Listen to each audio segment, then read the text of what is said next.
kind of the same thing. You sit up and when we rolled through. yeah, you get that underhook, that deep underhook, but I get the head control. But now, I'm not saying, there's two ways of thinking about it. My leg may be trapped and stuck, so we're too deep for me to want to sit back. And we're gonna break this down into two ways, just like for how you would introduce this to a beginner and then more advanced. But in here, it's the same thing. I wanna pull. Always imagine when you get head-arm control, it's like a headlock. I pull tight. It's not choking pressure. It's just I wanna make sure I don't see the back of your neck, and this elbow doesn't have a lot of wiggle room. See, so my elbows are clamped. And then all we're doing from here is I keep driving, and I wanna go over. You see the finishing position? We're one straight line, 6 and 12. Our body's one straight line. This is a really important component, especially if you're a beginner and you wanna just practice how do I finish the lock. It's this alignment here.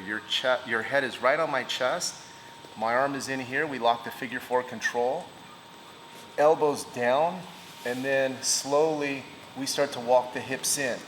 Walking the hips in pushes that frame. The frame is mobile. It moves into the choke. Otherwise, you're just resorting on squeezing pressure. And one of the things that will happen when you start to squeeze, the person will arch their body to help, to help survive. It may not be enough to unlock, but you can survive. So I have to compress. So that's the Andaconda. Now, for a more seasoned student, what we want to do is the same thing. I'll drive you down, but instead, because you're holding so tight, when I go forward, I hook your leg. Now this is worse for you because I don't even really need to move into you. I'm already creating an unnatural bend with your body. Lock, and if I need it, I pull your legs in tighter. But this is the connection here. I either need to walk my hips close to you, or I hold on to you when I jump and bring the lower half of your body in.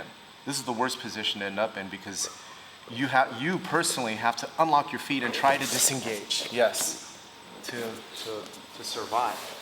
So for a new student, it's a lot, and especially if they're not comfortable being compressed, I let go and tell them just bring your body over. And so they don't hurt themselves or their partner, I make sure that when we start, I don't want you on your elbow, so I kind of drive, and my elbow is close to the mat. That way it's almost like I'm posting on my elbow, then my shoulder.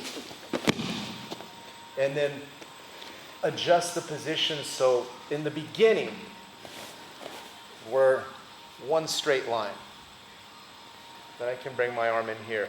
As always, we can use the knee to kind of push down on the elbow, but this is the finishing mechanics. Right here, I hold my bicep, hand over your back, elbows together, and then we close the space by chasing the hip. So what this does is it gives you such a powerful attack inside the half, but it also is a good reminder for the person on the bottom. If they get a hold of your neck, be mindful of the commitment you make to the lower half of their body.